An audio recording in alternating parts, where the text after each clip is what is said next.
નર્મદાના સાગબારામાં જંગલ જમીન મુદ્દે આંદોલન તેજ કરવામાં આવ્યું છે। સાંસદની સભા બાદ અનેક ગામોના ગ્રામજનો એકજૂથ થયા। બળદ હળ સાથે જંગલની જમીન પર ખેડાણ શરૂ કરવામાં આવ્યું। ખેડાણ અટકાવાતા ગ્રામજનો વન વિભાગ સામે આવી ગયા। જંગલ જમીનના હક મુદ્દે ગ્રામજનો આક્રમક બન્યા છે। સાંસદ મનસુખ વસાવાનું ગ્રામજનોને સમર્થન છે। ધારાસભ્ય દર્શનાબેન દેશમુખનું પણ સમર્થન છે। પોતાના હક માટે લડત ચાલુ રાખવાનો નિર્ણય લેવામાં આવ્યો છે। આગામી દિવસોમાં મામલો વધુ ગરમાય તેવી શક્યતા છે।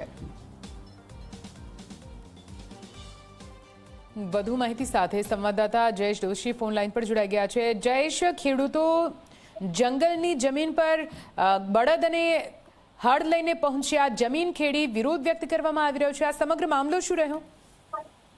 ચોક્કસથી કહી શકાય કે સાંસદ મનસુખ વસાવાએ ગઈકાલે જ આ સ્થળે એક સભા કરી અને સાગબારાના ગ્રામજનોનું ને કીધું હતું કે તમે આ જગ્યાએ ખેડ કરો, તમને કોઈ રોકે નહીં, જો રોકે તો ધરપકડ માટે તૈયાર રહેજો, કેમ કે એની સામેની સાઈડ પર જે સુરત જિલ્લો લાગે છે અને ત્યાંના જે ખેડૂતોને જો જંગલ જમીન પર ખેડાણ કરવા દેતા હોય તો તમને કેમ ના કરવા દે।